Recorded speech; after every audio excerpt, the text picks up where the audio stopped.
Welcome to Nirbhar Academy. Myself Dolly, chemistry faculty. So let's start our chemistry lecture from class 11, States of Matter, chapter 5. Okay, from chapter 5, States of Matter start करेंगे class 11 का. So इस topic में सबसे पहले हम ये समझते हैं कि हमें क्या स्टडी करना है, क्या हमारा लर्निंग आउटकम है. So in this states of matter हमें सबसे पहले पता है कि मेनली 3 स्टेट्स ऑफ मैटर जो है सॉलिड, लिक्विड और गैस. ये 3 स्टेट्स हैं जिसकी आप फिजिकल प्रॉपर्टीज जो है आप लोअर क्लासेस से पढ़ते आते हैं कि सॉलिड जो है वो सॉलिड जो है हार्ड नेचर के हैं, पार्टिकल जो है उनके बीच में काफी क्लोज हैं, उनके बीच में फोर्सेस कैसे हैं. सो आज हमारा टॉपिक जो है बेसिकली उनके फोर्सेस पर डिपेंड करता है कि हम बात करेंगे फोर्स ऑफ अट्रैक्शन जो है डिफरेंट स्टेट्स ऑफ मैटर में कैसा होगा, कितने टाइप के फोर्सेस होते हैं.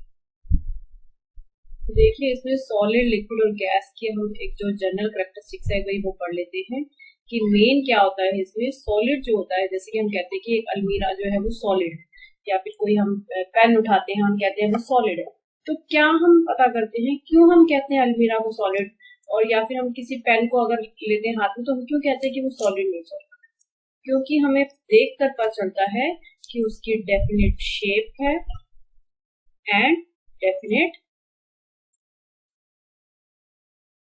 शेप है और डेफिनेट वॉल्यूम. ऐसे ही जब हम लिक्विड की बात करते हैं तो लिक्विड के लिए हम कहते हैं कि डेफिनेट वॉल्यूम तो है बट जो शेप है वो डेफिनेट नहीं है, बट नॉट और इनडेफिनेट शेप. क्या होता है इनडेफिनेट शेप? देखिए हम अगर किसी लिक्विड को, सपोज हमें पानी को ही लेना है, हम ग्लास में लेते हैं तो जो है वो अपने ग्लास की शेप ले लेता है.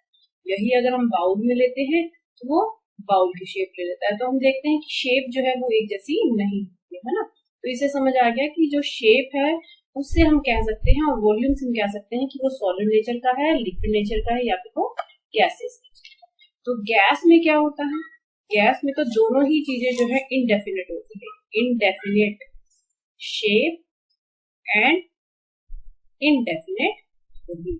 मतलब कि हम अगर एक रूम में गैस जो है वो स्प्रे कर देते हैं, ठीक है, एक रूम में गैस जो है वो स्प्रे कर देते हैं, तो क्या हम कह सकते हैं कि वो उसकी फ्रेग्रेंस जो वो गैस के पार्टिकल्स है कहाँ कहाँ फैल गए? हम नहीं बता पाएंगे, क्योंकि जो है वो जितनी जगह है उस सब में फैल गई. क्या हम कह सकते हैं कि एयर जो है इतनी सी जगह पर है, यहाँ पर नहीं है. रूम के एक कॉर्नर में एयर है और दूसरे कॉर्नर पर नहीं है, क्योंकि जो एयर है वो गैसियस नेचर है, उसके पार्टिकल जो है वो बहुत दूर दूर होते हैं तो वो हर जगह फैल जाते है ना. तो इसका मतलब हो गया कि इनडेफिनेट वॉल्यूम है और इनडेफिनेट शेप है. ना तो हम बता पाएंगे. हम अगर लेते हैं कि मान लीजिए 200 सेंटीमीटर क्यूब हमने कोई गैस दी है, हमने उसको एक कंटेनर में डाला. अगर मैं इतने साइज का कंटेनर लूंगी तो उसके अंदर भी गैस वही 200 सेंटीमीटर क्यूब की गैस आ जाएगी. सेम यहाँ पर इतने ही कंटेनर में भी पूरी स्प्रेड हो सकती है. हम इससे बड़ा कंटेनर लेते हैं तब भी स्प्रेड हो जाएगी. मतलब गैस का नेचर ऐसा है, हम जितना भी लेंगे ना गैस पार्टिकल्स को तो वो हर जगह ही पूरे कंटेनर में ही ऑक्यूपाई हो जाएगी. तो इसका मतलब है हमने देखा कि ना तो इसका शेप डेफिनेट है और ना ही वॉल्यूम. तो जितना ही जगह इसने जहां पर घेरी है उससे उसका वॉल्यूम पता चल जाएगा. तो हम जनरली जो सॉलिड की नेचर को हम क्यों कहते हैं कि वो सॉलिड है, हम उसके मेल्टिंग पॉइंट और बॉइलिंग पॉइंट से बता सकते हैं, ठीक है ना. तो सॉलिड क्या होता है? Solid is a substance. कोई भी एक सब्सटेंस सॉलिड तब है व्हेन इट्स मेल्टिंग पॉइंट, ठीक है ना, उसका मेल्टिंग पॉइंट हमें चेक करना है कि वो कब मेल्ट होता है. Melting point is above room temperature, ठीक है, यानी कि जो नॉर्मल रूम टेम्परेचर है उस पर वो सब्सटेंस जो है मेल्ट नहीं होनी चाहिए. आपने कभी देखा है हम कोई भी सब्सटेंस लेते हैं, हमारे पास कई टाइप के सॉल्यूशन हैं, जैसे शुगर लिया या साल्ट लिया, तो वो नॉर्मली जो है रूम टेम्परेचर पर यानी कि पड़े हुए अपने आप रखे रखे वो मेल्ट नहीं होता है ना, क्योंकि जो मेल्टिंग पॉइंट है वो अबव रूम टेम्परेचर है. एंड ये होना चाहिए अंडर एटमॉस्फेरिक प्रेशर, यानी कि जो एटमॉस्फेरिक नॉर्मल प्रेशर है उसी पर, अंडर एटमॉस्फेरिक प्रेशर. हम कोई एक्स्ट्रा प्रेशर जो है, एक्सटर्नल प्रेशर जो है वो अप्लाई तो ये मेन डेफिनेशन होती है सॉलिड की। Solid is a substance when it's melting point is above room temperature under atmospheric pressure. अब अगर यहाँ पर हम लिक्विड देखते हैं तो देखिए लिक्विड क्या है, लिक्विड तो मेल्ट फॉर्म में होता है ना, वो मोल्टन स्टेट में होता है, यानी कि उसके पार्टिकल्स जो है दूर दूर है। इसका मतलब है वो रूम टेम्परेचर भी कैसा है, मेल्ट फॉर्म। तो liquid is a substance when it's melting point, ठीक है ना, यहाँ पर भी हम मेल्टिंग पॉइंट देखेंगे, melting point is below room temperature, ठीक है। यानी कि आपने क्या समझा यहाँ पर, जो हमने देखा है सॉलिड का, सॉलिड के लिए अगर हम देखते हैं तो उसका मेल्टिंग पॉइंट अबव रूम, और अगर हम लिक्विड के लिए देखते हैं तो उसका मेल्टिंग पॉइंट जो है बिलो रूम टेम्परेचर। तो अगर melting point below room temperature है तो हम अब क्या मेनली देखें इसके अंदर, हम क्या देखते हैं, हम लिक्विड को क्या करते हैं, बॉईल करते हैं, तो हम इसका बॉइलिंग पॉइंट देखें। And boiling point is above room temperature, क्योंकि बॉइलिंग पॉइंट जो है सब्सटेंस का क्या होना चाहिए, वो रूम टेम्परेचर से ज्यादा होना चाहिए। मतलब ऐसा नहीं कि आपने कोई लिक्विड रखा, जैसे कि पानी रख दिया, तो ऐसा नहीं कि वो रखे रखे रूम टेम्परेचर बॉइल होना शुरू है, नहीं ना। जो वाटर है वो कब बॉइल होता है, वो 100 डिग्री सेल्सियस पे बॉइल होता है, यानी कि रूम टेम्परेचर से above. So boiling point is above room temperature, ठीक है। आपको ये समझ आया पॉइंट, तो अबव रूम।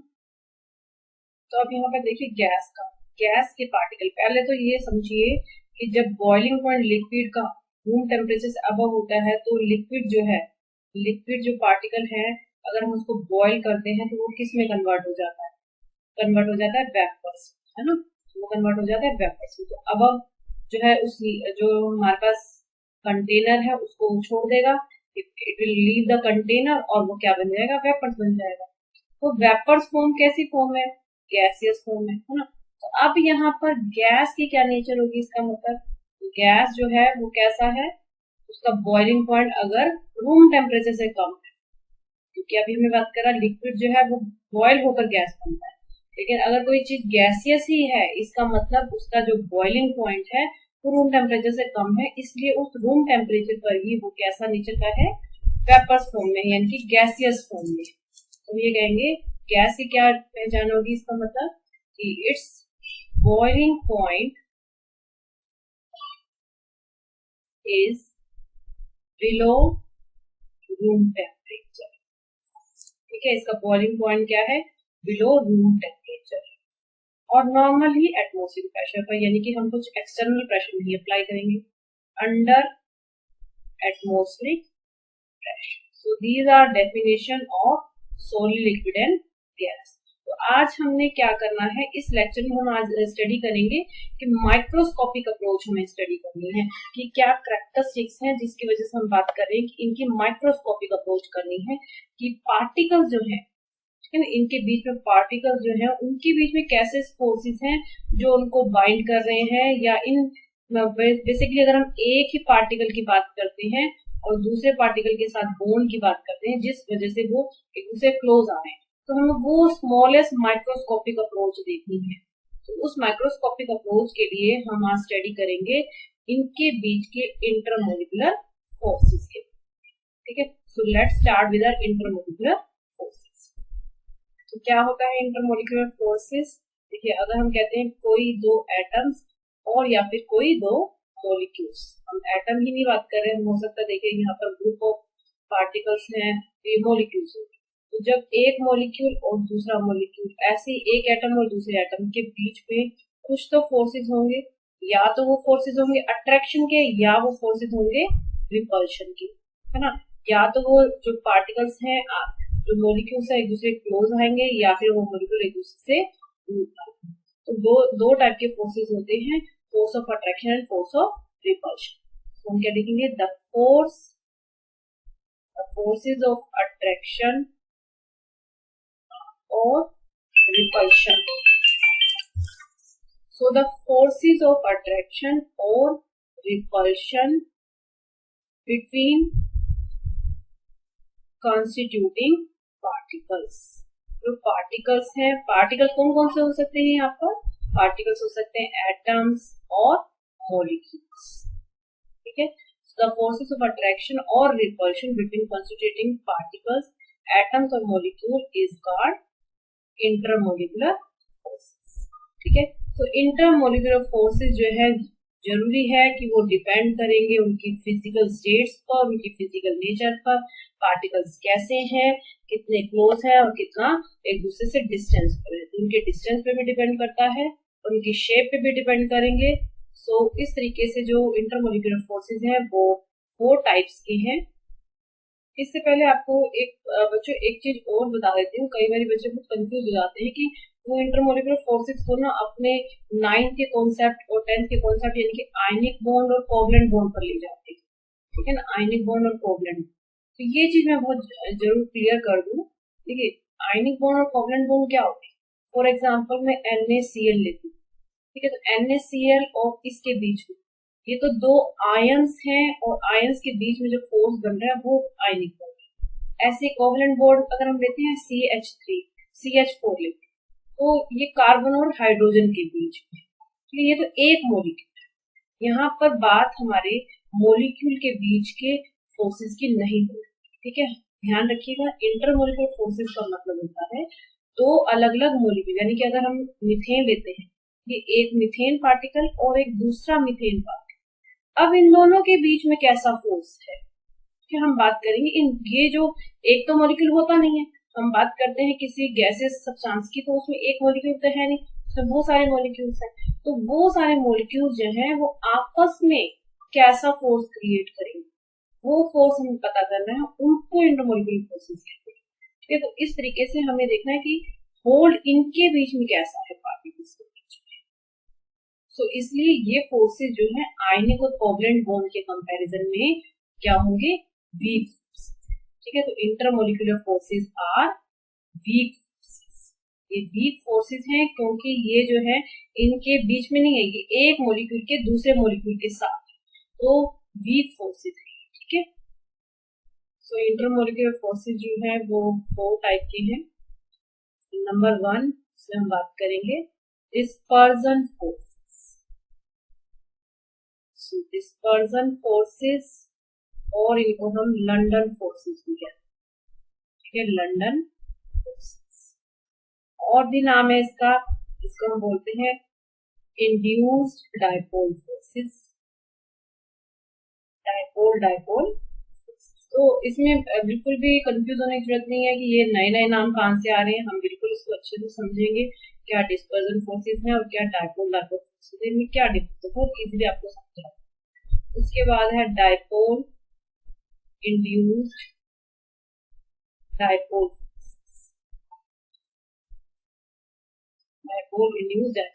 फोर्सेस, और सपोर्ट है हाइड्रोजन। 4 टाइप्स के फोर्सेस हम पढ़ेंगे, dispersion forces, London forces, dipole forces, dipole induced dipole forces and hydrogen force. So let's start with the dispersion force. सबसे पहले हम डिस्पर्जन फोर्स और लंडन फोर्स को पढ़ेंगे, जिसको दिया था फ्रिट्ज लंडन साइंटिस्ट ने, सो इसलिए इन्होंने इसका नाम दिया था लंडन फोर्सेस। तो देखिए डिस्पर्जन और लंडन फोर्स, तो इसे समझने के लिए हम सबसे पहले शॉर्ट पॉइंट्स में देखेंगे ताकि एक बार भी पॉइंट में कंफ्यूजन ना हो। सबसे पहले हम देखते हैं डिस्पर्जन लंडन फोर्सेस होता किनके बीच में, ठीक है ना, उन्हें पता होना चाहिए। सबसे पहले हम बात करते हैं नॉन पोलर एटम्स के बीच में, नॉन पोलर एटम्स या फिर हम कह सकते हैं नोबल गैसेस के बीच में, ठीक है, और हम कह सकते हैं नॉन पोलर मॉलिक्यूल्स के बीच में, ठीक है। फॉर एग्जांपल अगर हम देखते हैं हीलियम, ठीक है ना, हीलियम एटम जो है, अब इन दोनों के बीच में कैसा फोर्स होगा, क्योंकि ये भी पार्टिकल है, ये भी एक पार्टिकल है, कैसा है, ये नोबल गैसेस है, तो नोबल गैसेस है, तो इनके बीच में कैसा फोर्स होगा हम स्टडी कर सकते हैं। और नॉन पोलर मॉलिक्यूल जैसे कि हम देखते हैं H2, I2, Cl2, ठीक है, ये सारे नॉन पोलर है। क्यों कहते हैं हम इनको नॉन पोलर? बच्चों आपको पता होना चाहिए पोलर और नॉन पोलर में क्या फर्क है। बहुत बारी बच्चे कंफ्यूज हो जाते हैं, उनको याद नहीं रहता कि नॉन पोलर और पोलर क्या है। तो एक बार क्विकली देख लीजिए नॉन पोलर और पोलर क्या होता है। पोलर का मतलब होता है जिसमें चार्ज का सेपरेशन हो जाता है, ठीक है, चार्ज सेपरेशन होता है जिसके अंदर, चार्ज सेपरेशन कैसे होगा, जैसे कि अगर मैं लेती हूँ HCl, HCl में क्या है, हाइड्रोजन जो है और क्लोरीन जो है, उनमें क्लोरीन जो है वो चार्ज सेपरेशन करेगा, यानी कि इलेक्ट्रॉन्स को अपनी तरफ खींचेगा, तो उसके ऊपर चार्ज आ जाएगा स्लाइट नेगेटिव। स्लाइट, ये साइन जो है ऐसे स्लाइट का है, बहुत कम, क्योंकि बॉन्ड जो है ब्रेक नहीं हो रहा है परमानेंट, टेम्परेरी सिस्टम के अंदर ही, मॉलिक्यूल के अंदर ही एक अट्रैक्शन है कि किस तरीके से पार्टिकल जो है वो क्लोरीन की तरफ जा रहा है, तो वहां पर आ जाएगा स्लाइट नेगेटिव और यहाँ पर आ जाएगा स्लाइट पॉजिटिव। तो इस तरीके से हम देख सकते हैं कि ये जो है पोलैरिटी क्रिएट होगी। पोलैरिटी मतलब पॉजिटिव और नेगेटिव चार्ज सेपरेशन क्रिएट, ठीक है। अब बात करते हैं non polar molecules. Non polar जैसे कि आयोडीन लिया हमने, दोनों ही आयोडीन है, तो कैसे हम कहें कि कौन सा पॉजिटिव कौन सा नेगेटिव है, उसमें तो है ही नहीं, दोनों सेम है। तो इस तरीके से ये मॉलिक्यूल जिसमें चार्ज सेपरेशन नहीं होता, नो चार्ज सेपरेशन, उसमें हमें फोर्सेस देखने की कैसे क्रिएट होंगे फोर्स, तो ऐसे मॉलिक्यूल्स को नॉन पोलर मॉलिक्यूल्स कहते हैं। लेकिन हमें क्या पढ़ना है, हमें पढ़ना है नॉन पोलर के लिए ही चार्ज का सेपरेशन देखना है हमें। तो डाइपोल, डाइपोल का मतलब क्या होता है, दो पोल, है ना, डाइपोल दो पोल, दो पोल कौन से, एक पॉजिटिव और एक नेगेटिव। तो ऐसे मॉलिक्यूल जो नॉन पोलर्स हैं, जिनके अंदर चार्ज का सेपरेशन नहीं है, यानी कि नोबल गैसेस या फिर नॉन पोलर मॉलिक्यूल, उसके अंदर भी हमने मूवमेंट के लिए, मोमेंट्री, बहुत ही कम टाइम के लिए मोमेंट्री डाइपोल क्रिएट करना है। हमें वो समझना है कि कैसे इसमें मोमेंट्री डाइपोल क्रिएट हो सकता है, तो उस तरीके से फोर्सेस आ जाते हैं डिस्पर्सन फोर्सेस। तो let's start with an example, let's take an example. Example इसको हम बोलते हैं एटम ए और इसको लेते हैं एटम, और हम मान के चल रहे हैं कि नोबल गैसेस, ठीक है, नोबल नोबल गैस, इसका मतलब है सपोज मैंने लिया ये हीलियम, ठीक है। तो अब इसमें क्या होगा, हीलियम आपको पता है कि यहाँ बीच में क्या होगा, तो सब एटम के बीच में है, बीच में प्रोटॉन है यानी कि न्यूक्लियस है, और सराउंडिंग में क्या है, इलेक्ट्रॉन। तो आप देखिए नोबल गैस है, इसका मतलब उसके जो इलेक्ट्रॉन्स हैं वो परफेक्टली जो है इसमें मूव कर रहे हैं, इसके जितना भी ऑर्बिट्स हैं इसके अंदर वो परफेक्टली क्या कर रहे हैं, मूव कर रहे हैं एक पर्टिकुलर ऑर्बिट्स के बीच में, है ना, वो मूव करते रहते हैं। क्यों, क्योंकि एक तो स्टेबिलिटी है, इलेक्ट्रॉन जो है वो रेगुलर जो है, इनकी फिक्स मोशन है, तो ऐसे इसमें पार्टिकल जो है वो परफेक्टली मूव कर रहे हैं। तो इलेक्ट्रॉन जो है वो कहीं भी कंसंट्रेटली मूव करते जा रहे हैं, यानी कि यहाँ पर ऐसे इलेक्ट्रॉन कहीं भी, हम प्रोबेबिलिटी लेते हैं कि इलेक्ट्रॉन्स ऐसे मूव कर रहे हैं, ये प्रोबेबिलिटी है, आप इसमें काउंट नहीं कर रहे हैं कि ये इलेक्ट्रॉन्स है, ये है कि इलेक्ट्रॉन्स कैसे इसमें रैंडमली मोशन कर रहे हैं। तो इसका मतलब हमने क्या देखा है, इसमें symmetrical distribution, symmetrical distribution of two charges, है ना, symmetrical distribution of electronic charge, यानी कि जो इलेक्ट्रॉन्स की वजह से चार्ज है और जो न्यूक्लियस की वजह से चार्ज है वो perfectly symmetrical, symmetrical distribution of electronic charge. तो देख सकते हैं इसमें सिमेट्रिकल है, लेकिन क्या होता है, रैंडमली जो मोशन होती रहती है, लगातार ये जो मोशन होती रहती है, उसके बाद क्या होता है, मूवमेंट के लिए थोड़ी देर के लिए, कि ये दोनों ही ऐसे हैं जो अपने अंदर ही मोशन करते रहेंगे, अपने अंदर ही मोशन करते जा रहे हैं, ये भी अपने अंदर ही मोशन करते जा रहे हैं। तो क्या होगा कि जब ये दोनों एक दूसरे के क्लोज आएंगे, जब हम इन दोनों को बहुत ही क्लोज ला रहे हैं, ठीक है, जब हम इन दोनों को बहुत ही क्लोज ला रहे हैं, तो क्या होगा, एक मूवमेंट के लिए, फॉर ए मूवमेंट, बहुत ही कम टाइम के लिए हम बात करें, for a movement, for a movement के लिए क्या होगा, यहाँ पर जो इलेक्ट्रॉन क्लाउड है वो डिस्टोर्ट हो जाएगा। डिस्टोर्ट का मतलब है यहाँ पर सिमेट्रिकल नहीं है, अब हो जाएगा वो अनसिमेट्रिकल, ठीक है। थोड़ी देर में लगातार घूमते घूमते क्या होता है ना, कोई चीज लगातार घूमती रहती है तो कहीं ना कहीं उसकी डिस्टोर्शन हो जाता है। ऐसा नहीं है कि उसकी जो स्पीड है वो कम हो गया, उसी स्पीड से बस थोड़ा सा चार्ज का सेपरेशन हो गया, कि न्यू पॉजिटिव चार्ज जो एक तरफ हो गया और यहाँ पर इलेक्ट्रॉन की डेंसिटी एक तरफ, तो हम कह सकते हैं अनसिमेट्रिकल है, जिसमें हम यहाँ देख सकते हैं कि ये जो है पॉजिटिव है, स्लाइड पॉजिटिव, और यहाँ पर ये हो गया स्लाइड नेगेटिव। तो पहले क्या था, एक सिमेट्रिकल डिस्ट्रीब्यूशन थी, इलेक्ट्रॉन जो है परफेक्टली क्लाउड के साथ मूव कर रहे हैं, लेकिन यहाँ पर क्या हो गया है, इसी एटम का, एटम ए का ही यहाँ पर इनसिमेट्रिकल डिस्ट्रीब्यूशन है। तो अनसिमेट्रिकल डिस्ट्रीब्यूशन क्या बताता है आपको, that electronic cloud, electron density is more towards, कहाँ पर ज्यादा है, लेफ्ट में या राइट में, यहाँ पर ज्यादा है ना, तो टूवर्ड्स राइट साइड। ठीक है, राइट साइड पर इलेक्ट्रॉन की डेंसिटी जो है ज्यादा हो गई है, यहाँ पर कम हो गई है। लेकिन यहाँ पर क्या है, लेकिन यहाँ पर क्या है, यहाँ पर तो एटम बी था, अनसिमेट्रिकल इसका हुआ, इसका नहीं हुआ, लेकिन ये बहुत ही छोटे, बहुत ही थोड़े से टाइम के लिए हुआ है। तो यानी ये जो अनसिमेट्रिकल एटम ए है वो थोड़ी देर के लिए इंस्टेंट डायपोल बन गया है। क्या बन गया है, इंस्टेंट डायपोल। इंस्टेंट एक ही मूवमेंट के लिए डायपोल बन रहा है, डायपोल, दो पोल बन गए पॉजिटिव नेगेटिव। तो अब क्या होगा, ये अगर थोड़ी देर के लिए डायपोल बना है तो यहाँ पर इलेक्ट्रॉन की डेंसिटी है, तो क्या करेगा ये, यहाँ से किसको अट्रैक्ट करेगा बताइए। अभी हम बात कर रहा था इंटरमोलिकुलर फोर्सेज होते हैं, फोर्स ऑफ अट्रैक्शन और रिपल्शन बिटवीन टू मोलिक्यूल्स। तो ये एक एटम है, ये दूसरा एटम है, ये नेगेटिव है या इलेक्ट्रॉन डेंसिटी है, तो ये किसको अपनी तरफ खींचेगा, ये ऑफकोर्स इस पॉजिटिव चार्ज को अपनी तरफ खींचेगा, और इसके बीच में क्या हो जाएगी, अट्रैक्शन। तो इस वजह से ये वाला जो क्लाउड है ये भी क्या हो जाएगा, डिस्टोर्ट हो जाएगा। ठीक है, और डिस्टोर्ट होकर ये क्या बन जाएगा, ये इंस्टेंट डायपोल है तो ये भी क्या बन जाएगा, डायपोल बन जाएगा। लेकिन किसकी वजह से डायपोल बना है, इस इंस्टेंट डायपोल की वजह से। तो हम इसको बोलेंगे इंड्यूस्ड डायपोल। इंड्यूस का मतलब है ये इस डायपोल के कांटेक्ट में आने की वजह से इंड्यूस हो गया है, ये भी बिगड़ गया है ना। होता है ना कि एक अगर खराब एप्पल रखते हैं तो उसके साथ रखे हुए 3 और एप्पल खराब हो जाते हैं। तो यहाँ पर भी यही हुआ है कि एक जो था वो सॉल्व हो गया या खराब हो गया, उसके चक्कर में दूसरा भी इंड्यूस हो गया है, या फिर हम कह सकते हैं अच्छा भी बन गया है। तो ये जो इंस्टेंट डायपोल है जिसमें चार्ज का सेपरेशन है, उस इंस्टेंट डायपोल की वजह से यहाँ पर जो है पॉजिटिव पार्ट पास आ जाएगा, और हम ये कहेंगे कि इसका चार्ज सेपरेशन भी हो गया है।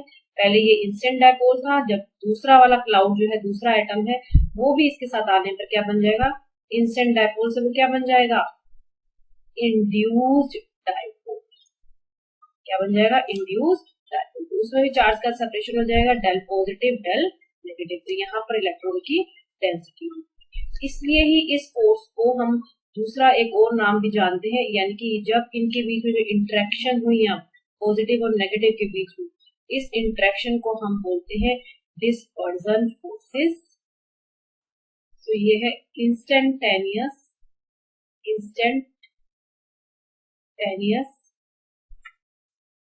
Dipole and instantaneous induced dipole forces, क्योंकि दोनों ही थोड़े देर के लिए बने हैं। तो ये भी इंस्टेंट डायपोल है और ये भी इंस्टेंट डायपोल है, लेकिन ये जो इंस्टेंट डायपोल है किसकी वजह से बना है, इसकी वजह से। तो हम बोलेंगे इंस्टेंटेनियस इंड्यूस्ड डायपोल। ठीक है, तो इसका नाम है इंस्टेंटेनियस इंड्यूस्ड डायपोल फोर्सेस, और इसको हम डिस्पर्जन फोर्स भी कहते हैं, और हम इसको लंडन फोर्स भी कहते हैं।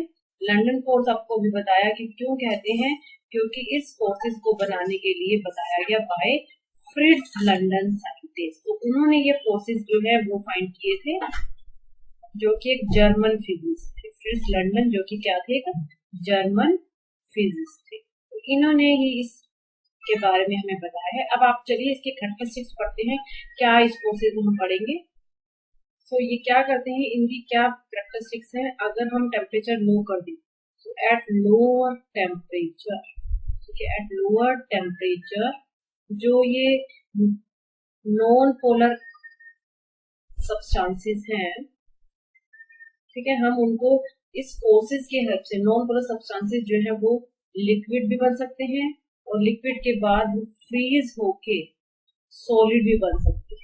ठीक है, यानी कि नॉन पोलर सब्सटेंसेस जो गैसियस नेचर में है, उनको बीच में अगर ये फोर्सेस आ जाए, ये लंडन फोर्सेस आ जाए, तो ड्यू टू लंडन फोर्सेस ये जो गैसियस सब्सटेंस है वो लिक्विड में आ जाएंगे, और लिक्विड के बाद वो फ्रीज होकर सॉलिड में भी कन्वर्ट हो सकते। तो इस लंडन फोर्सेस से हम ऐसे कन्वर्ट भी कर सकते हैं स्टेट। उसके बाद हम ये देखते हैं कि जो पोलराइजेबिलिटी है वो इसी में आती है। पोलराइजेबिलिटी क्या है, पोलराइजेबिलिटी है ये जो चार्ज का सेपरेशन है, जितना ज्यादा चार्ज का सेपरेशन हो रहा है उतनी ज्यादा ग्रेटर पोलराइजेबिलिटी है। So polarizability is a ease of in which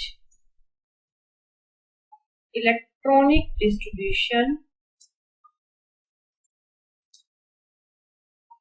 so polarizability क्या है? Polarizability is a measure of how easily an electron cloud is distorted.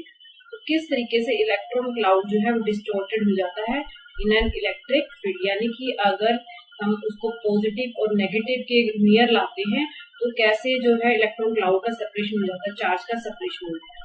तो पोलराइजेबिलिटी है, जितनी ज्यादा पोलराइजेबिलिटी होगी, जितनी ज्यादा जो है पार्टिकल्स का चार्ज का सेपरेशन होगा, उतनी जल्दी वो क्या बनाएंगे, उनके बीच में ज्यादा लंडन फोर्सेस. तो हम कहेंगे higher polarizability, higher polarizability, higher is the और more is the dispersion forces. ठीक है, तो हमें पता चल जाएगा डिस्पर्जन फोर्सेस कब ज्यादा होते हैं, जब पोलराइजेबिलिटी ज्यादा होती है. और पोलराइजेबिलिटी आपको पता है साइज पर भी डिपेंड करती है, मोलिकुलर शेप पर भी डिपेंड करती है. तो मोलिकुलर साइज पर बात करते हैं, मोलिकुलर साइज. ठीक है, डिस्पर्जन फोर्सेस जब किसी पोलर मॉलिक्यूल्स या नॉन पोलर मॉलिक्यूल्स के बीच में होते हैं तो जितना ज्यादा पार्टिकल, जितना ज्यादा मॉलिक्यूल का साइज बड़ा होगा वो हैवी होगा, यानी कि उसका मास भी ज्यादा होगा, उनके बीच में इंटरेक्शन ज्यादा होगी. क्योंकि उस केस में जितना पार्टिकल जो है बड़े साइज का है, जितना बड़ा साइज का है, उसकी जो ब्रेकिंग है, चार्ज की सेपरेशन वो आसान है. कि जितना वो जितना वो छोटा है, उनके बीच में जो पॉजिटिव और नेगेटिव है वो बहुत क्लोजली अट्रैक्टेड है, बहुत टाइटली होल्ड. लेकिन जितना साइज बढ़ता जाएगा उनके बीच में जो होल्ड है पॉजिटिव और नेगेटिव का वो वीक हो जाएगा, है ना. तो हम ये कह सकते हैं मोलिकुलर साइज जो है जितना ज्यादा है, जितना बड़ा मोलिकुलर साइज है, उतनी जल्दी इसमें क्या होगा, लंडन फोर्सेस ज्यादा. तो साइज जो है लार्जर हो, larger size stronger force, dispersion forces. ठीक है, स्ट्रॉन्गर डिस्पर्जन फोर्सेस. ऐसे ही मोलिकुलर वेट पे भी तो हैवियर होंगे particle, heavier particles, stronger dispersion force. उसके बाद shape, molecular shape. For example अगर हम लेते हैं एन पेंटेन और साथ में लेते हैं हम नियोपेंटेन. ठीक है, एन पेंटेन जो है वो स्ट्रेट चेन है. कैसा होता है एन पेंटेन का फॉर्मूला, CH3 CH3, फिर यहाँ से हमारे पास CH2 CH2 और एक और CH3. तो ये हो गया एन पेंटेन. और जब हम नियोपेंटेन लिखते हैं तो हम कैसे लिखते हैं नियोपेंटेन का फॉर्मूला, CH3 C, यहाँ पर हम लिखते हैं CH3, फिर एक और CH3 और पर आ जाएगा ये भी CH. तो ये है नियो. इसमें देखिए पार्टिकल जो है बहुत ही क्लोज है ना, और यहाँ पर जो है दूर दूर फैले हुए. आप इस एग्जाम्पल से समझिए, इस पार्टिकल में अगर हम इस एग्जाम्पल में बात करते हैं एन पेंटेन में, तो फोर्सेस जो है जितना साइज बड़ा है, देखिए यहाँ पर आगे हमारे पास साइज, तो साइज इसका ज्यादा है, लार्जर साइज. वेट तो सेम है दोनों का, है ना, वेट सेम है क्योंकि एन पेंटेन और नियो पेंटेन कैसे हैं, ये स्ट्रक्चरल आइसोमर्स. स्ट्रक्चरल आइसोमर्स का मतलब होता है जिनके बीच का मोलिकुलर जो वेट होता है, मोलिकुलर फॉर्मूला जो है वो सेम होता है, लेकिन उनके जो स्ट्रक्चर्स होते हैं वो डिफरेंट होते हैं. तो ये है साइज इसका ज्यादा है, जबकि इसका साइज कैसा है, कॉम्पैक्ट. तो इसका मतलब है जितना ज्यादा साइज होगा उतनी जल्दी उनकी पोलराइजेबिलिटी. तो हाइयर साइज है, मोर पोलराइजेबिलिटी होगी, मोर पोलराइजेबिलिटी होगी, इसका मतलब इसमें स्ट्रॉन्गर डिस्पर्जन फोर्सेस. तो हम ये देख रहे हैं कि अगर एग्जांपल आ जाता है आपके पास कि किस में डिस्पर्जन फोर्सेस ज्यादा है, तो आप बताएंगे कि एन पेंटेन में ज्यादा है बिकॉज ऑफ इट्स शेप, इसकी साइज की वजह से इसमें ज्यादा है. ठीक है, और ये डिपेंड करता है इनके डिस्टेंस पर. तो एनर्जी क्या है, energies of London forces, energies of London forces are in range of 1 to 10 kilojoule. ठीक है, इतनी एनर्जी है लंदन फोर्सेस की, 1 से लेकर 10 किलोजूल, डिपेंड करता है मॉलिक्यूल्स पर. और उसके बाद ये डिपेंड करते हैं ये देखिए अभी पार्टिकल, दो पार्टिकल्स के बीच के inversely proportional to R raised power 6। R यहाँ पर यानी कि 6 पावर लिया है, और यहाँ आर क्या है, डिस्टेंस बिटवीन टू पार्टिकल, जो पार्टिकल इंटरेक्ट कर रहे हैं उनके बीच का डिस्टेंस है। यानी कि लंडन फोर्सेस जो है 6 पावर ऑफ डिस्टेंस पर डिपेंड करते हैं, आर पावर पर डिपेंड कर रहे हैं लंडन फोर्सेस। तो इस तरीके से हमें अच्छे से समझ आया क्या होता है लंडन फोर्सेस। तो साइज जितना ज्यादा होगा उतना लंडन फोर्सेस ज्यादा होगा। तो एक पॉइंट बहुत इंपॉर्टेंट है यहाँ पर समझने के लिए, अगर साइज छोटा होगा, स्मॉलर पार्टिकल जो है, smaller molecules are not easily polarised, वो पोलराइज नहीं होते हैं इजिली, इसलिए उनके बीच में जो लंडन फोर्स है बहुत ही वीक हुई। जैसा कि ये स्मॉलर मॉलिक्यूल है, इसके बीच में वो इजिली पोलराइज नहीं हो पाएंगे, इसलिए उनके बीच का फोर्सेस लंडन फोर्स बहुत ही कम। तो यस, हमारे अब नेक्स्ट फोर्सेस को पढ़ने के लिए, डायपोल फोर्सेस को पढ़ने के लिए स्टे ट्यून्ड विद निर्भर academy. Thank you, have a nice day.